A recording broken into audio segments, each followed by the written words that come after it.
Hey there. It's another beautiful day. Let's watch some stuff. Some people do stupid things. Don't do stupid things. You are about to hear my opinion. Do your own research. What if I told you that plants are actually not as healthy as you might think? Plants actually have defense mechanisms in them that are called plant toxins. And when you eat a lot of plants, it actually pokes holes in your gut, leading to intestinal permeability. Part of the food that you're eating goes undigested, it enters your bloodstream, and there's an immune response. If this happens over time, that's called autoimmune. And if your immune system starts attacking the thyroid gland, that's called hypothyroidism. If it starts attacking your pancreas, that's called type 1 diabetes, all from vegetables. Don't worry, I'm not pushing an agenda. You eat whatever you want to eat, and I'm going to eat whatever I want to eat. I just watched a video the other night on YouTube, and I thought it was super fantastic, and I found out some stuff about how plants are trying to unalive you, and I thought, it'd be interesting to share. The title of my talk is Plants Are Trying to Kill You, which of course is a very provocative title and is meant to be. It's trying to make people think about full well about the danger of carbohydrates, how this changes us metabolically and physically and biologically.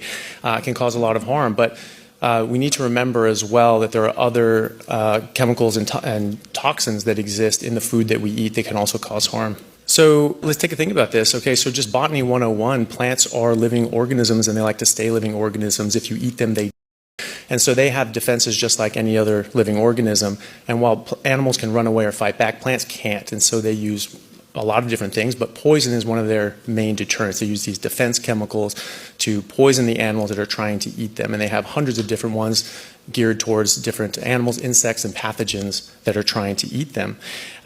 This is why most plants in the world are inedible. We sort of know this intuitively. If you got lost in the woods here, and you ran out of food, you wouldn't be able to eat any random plant. Most of them would make you very sick. I don't think anyone is going to be able to spot the vegetables in this picture, right? So you have to know exactly what to eat, and the reason is because there are these defense chemicals. Now, granted, humans over centuries have weeded out inedible plants, and through GMOs have bred plants to be less poisonous to us based on our physiology and what we are able to absorb.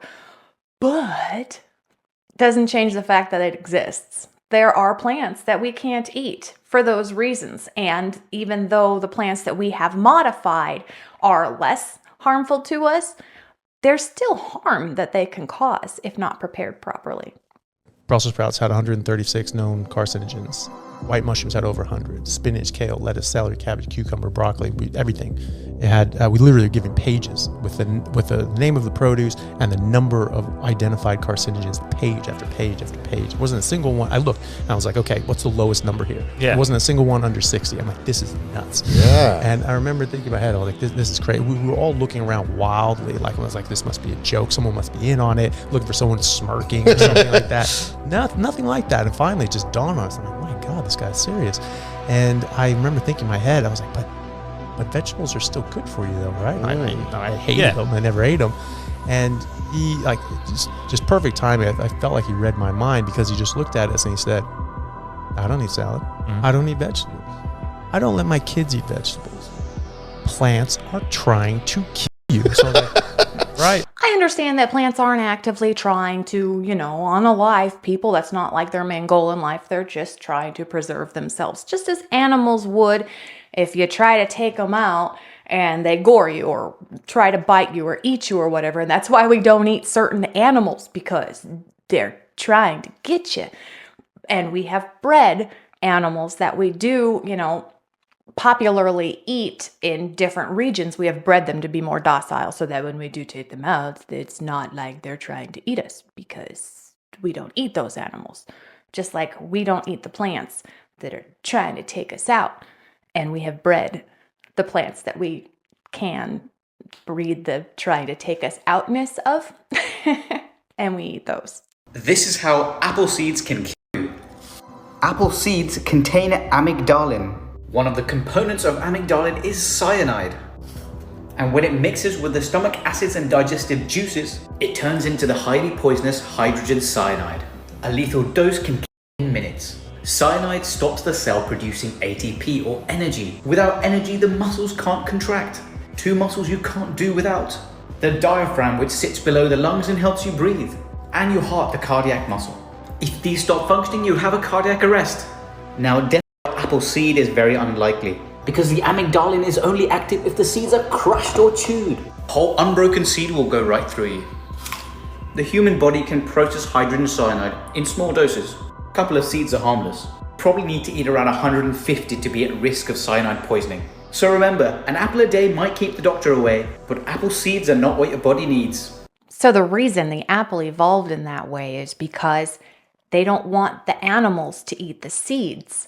So animals can't process that, so they spit the seeds out, which spreads their seeds to allow more apple trees to grow. That's how they reproduce. Now, eating apple seeds, I had a phase where I was just eating tons of apples, and I would eat the whole thing down to the stem. I ate the entire core and everything, seeds and all, and I chewed them up. I didn't know that. But I didn't eat nearly enough, obviously, to make me sick, because I am not, and I have not been. So that's good, but it takes a lot. Like, you'd have to eat a whole freaking pile of apple seeds in order to get sick. So don't do that, because that's dumb. Did you know that rhubarb leaves contain oxalic acid? Oxalic acid is a natural compound found in many plants, including rhubarb leaves. While the stalks are safe to eat and delicious when cooked, the leaves are toxic. Consuming rhubarb leaves can lead to serious health issues. Here's why. Rhubarb leaves contain high concentrations of oxalic acid, which can interfere with calcium absorption in the body and lead to kidney stones. Symptoms of rhubarb leaf poisoning include nausea, vomiting, diarrhea, breathing difficulty, and even seizures in severe cases. Even handling the leaves without gloves can cause skin irritation. Cooking does not break down the oxalic acid sufficiently to make them safe for consumption. To enjoy rhubarb safely, always remember to discard the leaves and focus on cooking with the stalks. They're delicious in pies, crumbles, and sauces. Stay safe and enjoy your rhubarb responsibly. No problems here. Rhubarb is gross. We have Knott's Berry Farm here in California, and they have Mrs. Knott's Chicken Dinner Kitchen, something like that. And we used to go there a lot as a kid, and I remember my dad was like, "Ooh, get the rhubarb pie," because that's one of their specialties, and it's gross. And I haven't touched it since. Do carrots improve your vision or your night vision? The answer is no, but there's a cool backstory actually. Now, it is true that carrots contain vitamin A, and that vitamin A is necessary for good vision. So if you're deficient in vitamin A, but then you eat more vitamin A, your vision could get better. However, if you're not deficient in vitamin A, eating more vitamin A is not going to give you supervision or super night vision. This myth was actually developed and spread by the British government during World War II. They were saying, look, our pilots are eating all of these carrots with lots of vitamin A, giving them very good night vision. That's how they're shooting down all these enemy planes at nighttime. The truth was that they had just developed secret radar technology, and they didn't want people to know about their technical advantage. I thought that was going to go into what I learned about carrots and how that became such a popular thing. I guess they had a huge surplus of carrots, and they're spreading that information so that the people would buy more carrots and eat more carrots, thinking that it's going to improve their vision, and that's how it became a wives' tale. I'm going to do an episode on wives' tales, because a lot of them are not true. Because as a child, my mom always told me, "Oh, eat carrots, they're good for your eyes. You got to eat carrots." And that perpetuated from the whole World War II myth that got spread. And it's not even true. I mean, yes, it's good for your eyes, but it's not going to give you better vision. If you know any old wives' tales, let me know in the comments. And while you're there, won't you hit that like button? And if you haven't already, please consider subscribing. Cashews grow in tropical locations like India, Vietnam, Ivory Coast, and here in Sri Lanka. The trees are a member of the same family as poison ivy, which is why unprocessed cashews are considered dangerous to eat or touch. Each fruit grows just one shelled nut, called a drupe, which workers separate by hand. Cashews are toxic. So what's up with cashews? So these women, when they're separating the nuts... Oh, hold on. My brain just triggered a picture. I know what you're talking about. I've seen something like this. Yeah, there's some kind of acid. fluid or juice. It's deteriorating their hand. Yeah, it's like some kind of acidic material, and it burns their eyes and their fingers. Yeah, I've So seen the tips of their fingers actually look like they have hypothermia or something, like blackened fingers. I never knew that's how cashews grew. Had no idea. Didn't know they were that poisonous. And that's why they have to go through a roasting process before we're able to consume them. And you will never find true raw cashews because they're poisonous. Hey friends, this is a PSA about red kidney beans. Because if you don't cook them properly, you can actually give yourself food poisoning, which a lot of people don't know. So right now I'm cooking some red kidney beans over here and some chickpeas over on that end from dry, which is what I do normally. Now sometimes I'll use a rice cooker or I'll use a slow cooker when I'm cooking beans, but never for red kidney beans. And here's why. So the toxin naturally found in red kidney beans, it needs to be cooked in boiling water, so a boiling temperature for at least 10 minutes to get rid of that toxin. And if you cook it in water at a lower temperature, so let's say you put it in a slow cooker and it only gets up to maybe a simmer, it's actually intensifying the toxin in the red kidney beans. Crazy, right? So boil them for 10 minutes before simmering them when you're cooking them. Let me know in the comments if you want a full tutorial and I'll show you how to cook beans from scratch. And stay safe, people. That is something that I never knew. The dark red kidney bean. It makes me think of those packages that you buy at the store. It's like 50,000 bean soup, whatever it is, and it has the dark red kidney beans in there. And they're raw. Does it say on the package to boil them for 10 minutes before you simmer them? Because that's not good. Do you eat leftover rice? Well, if you do, be careful. Put the leftover in the refrigerator promptly. Eat it within 24 hours and don't reheat it more than once. Why? Because unless you do this, leftover rice can give you food poisoning. Here's the problem. Uncooked rice can contain bacteria that is capable of surviving the cooking process. They multiply over time, produce toxins, and the toxins poison you. This can cause nausea and diarrhea within hours after eating the leftover rice, and it can last up to 24 hours. So be careful of leftovers in general. A good rule of thumb is, if you don't eat them within 24 hours, toss them out. Now, my husband will be the first to tell you that I am very guilty of not throwing leftovers away in a timely manner. I have a tendency to be like, it's still good, because I don't like wasting stuff. But I didn't know this about rice. This had become like huge news recently about leftover rice. If it's left out on the counter for too long, they say don't save it, just throw it away, and don't reheat it more than once, which I had never heard. And I am guilty of allowing that to happen in my home as well. Luckily now, there's no rice happening in my house. Yay. So I can prevent that from happening at least. So if this bag is made in China, how can luxury brands print made in Italy? It's illegal, right? Now, you see, this EU law says that I'm allowed to say made in Italy if last substantial transformation is done here in Italy. So, I have imported this bag from China, it cost me $20. But here in Italy, I will just stitch this zipper, which is legally the last substantial transformation. And now this bag is suddenly made in Italy. And I will sell it to you for $2,000. Because now you're imagining it was handcrafted by Italian artisans sipping Prosecco under the Mediterranean sun. The irony is that the Chinese artisans are now way more skilled than Italian or any European ones, but they don't drink Prosecco. Oh, and by the way, this entire video is also not made in Italy. It's so easy to trick you. That's just like the beef we talked about the other day, how it's brought in from other countries, and then the United States processes it, they grind it up or whatever, put it in a new package, and then they can say it's a product of USA. And it's not just happening here, it's happening everywhere, and people are just buying it so that they can have this luxury brand that is everything but. So according to CNN, apparently there's this huge mile-wide volcano under the West Coast Ocean that is supposed to be erupting sometime soon. Not only is it going to be erupting soon, but CNN is saying that it will cause at least 10,000 earthquakes along the coast. This is concerning the west coast of California, where the San Andreas Fault is. But you want to know why many people haven't even noticed? It's because they're not announcing this on the main screen. They're announcing the tariffs and they're announcing pharmaceutical prices coming down, every reason why people should hate Donald Trump. This is on their fine print.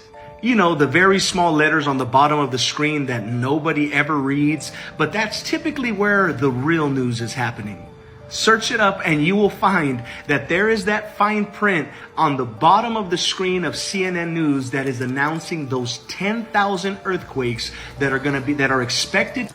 So my husband comes into the room the other day and he tells me this, that there's an earthquake in the ocean off the West Coast. And it's supposed to cause like 10,000 earthquakes. And everybody's being hush-hush about it. You only see it across the ticker on CNN. And I'm just like, what? And so I had to look it up. And you want to know what I found? Yeah, here's why. An underwater volcano is set to erupt in a few days here off the coast of the United States.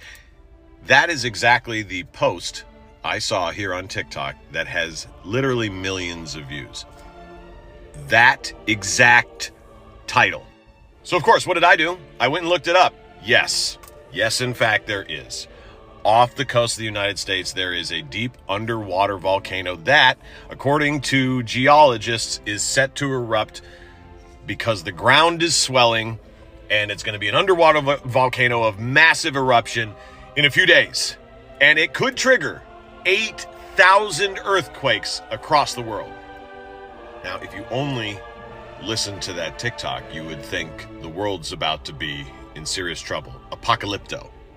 Except if you go and read the article, you'd find out that in 2015, this already happened. Do you remember all the earthquakes in 2015? No, you don't? Yeah. That's because we, the normal people, are not ready for scientific data that scientists read because we're not reading it all the time, and we just hear the headlines and we blow it out of proportion. So the next time you get really scared and think that an underwater volcano is about to explode and create thousands of earthquakes across... Yes, it is, but it's nothing that you're going to feel, so please calm down. We did touch on this particular volcano. Within the last few weeks, I recall, it's like 3 miles off the coast of Oregon, and it's like a mile deep. So we're really not going to be feeling anything. Yeah, there may be, some slight tremors. I do remember I had that earthquake app, and there were like micro earthquakes that were like alerted because I had it set to like super low setting. I wanted to know when things were shaking. And then I stopped being all crazy about it because it's not that big of a deal. So don't always believe the headlines, and don't always believe the videos that are going viral. The sector is coming under fire after it was revealed that officials used massive diesel generators to ensure dozens of giant turbines on wind farms could function. According to the Sunday Mail, they were tipped off by a whistleblower who... So now it's diesel to power electric car charging stations, lithium-ion batteries in electric cars, lithium batteries to store solar energy, solar panels on prime farmland, meanwhile dimming the sun using stratospheric aerosol injections, a £22 billion carbon capture project, including sucking carbon out of the sea, and now diesel to power wind turbines. And you're still going to tell me that this isn't a load of bullshit. How many whistleblowers will it take for you people to wake up? How rich do the political establishment have to be before you start to realise that it's all a money-making con? To be clear, that incident took place in 2022. We shouldn't have to rely on whistleblowers to tell the general public what you should already know, which is that there is no goddamn emergency with regard to you know what. Just please accept that you were wrong for once. I don't feel like I really need to say anything after that. Pretty much sums it all up. It's the money. Ask me how I know I'm in hell right now. There's a driverless damn car, nobody in the car, with a billboard that says, humans are so 2023. Hire an AI. This is a real life billboard in San Francisco, California. We got rampant homelessness, a fentanyl crisis. Nobody can afford housing. But wait, your employee needs rest? Wait, healthcare? They need to eat lunch? That is so 2023. Humans are so 2023. What are you, an idiot? Hire an AI. Whether we like it or not, AI is taking over in a lot of places, and in certain situations where it is feasible, yeah, people are going to hire AI because they don't have to pay for health insurance and they don't have to give you a break, and they can keep running 24 hours a day to continue making that money. So whether we like it or not, this is the way we are going.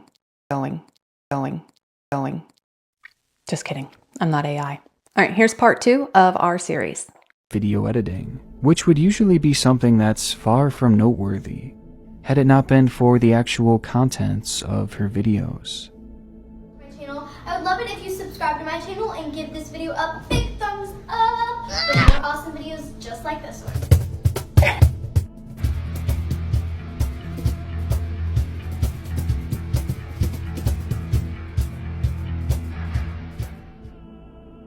videos unfold in a meme-like format, with clips being thrown together in jarring and odd ways, and with each video bearing little similarity to the next.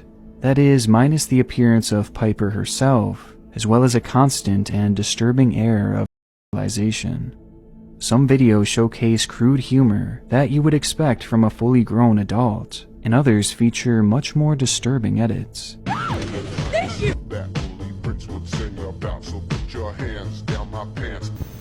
It was strange to say the least, but to solidify the feeling that something was in fact very wrong with this channel, one could simply look at the outro that she had adopted not long after starting her uploads. It's something that I'm choosing not to show you, and something that I don't suggest you seek out either, as essentially it's a revealing upward shot of a young girl wearing a small skirt, and though it doesn't quite qualify as CP, the suggestiveness of it is undeniable, as clearly it was meant to be sexual, and that is exactly how Piper's audience would perceive it. The comments were few and far between on both of Piper's channels, though nearly every single one was flirtatious, despite Piper being 10 years old at the time of making the account. Whether she knew it or not, this little girl was making content catered to some of the worst people that this planet has to offer, and it's likely that she had no idea she was doing so. I mean, how could she? She was just a kid, right? Understandably, people began to wonder who this girl actually was, along with what her story is, as if she genuinely was just a kid, then being in contact with people like this would clearly be a danger to her. But it didn't take long for the cracks to start emerging.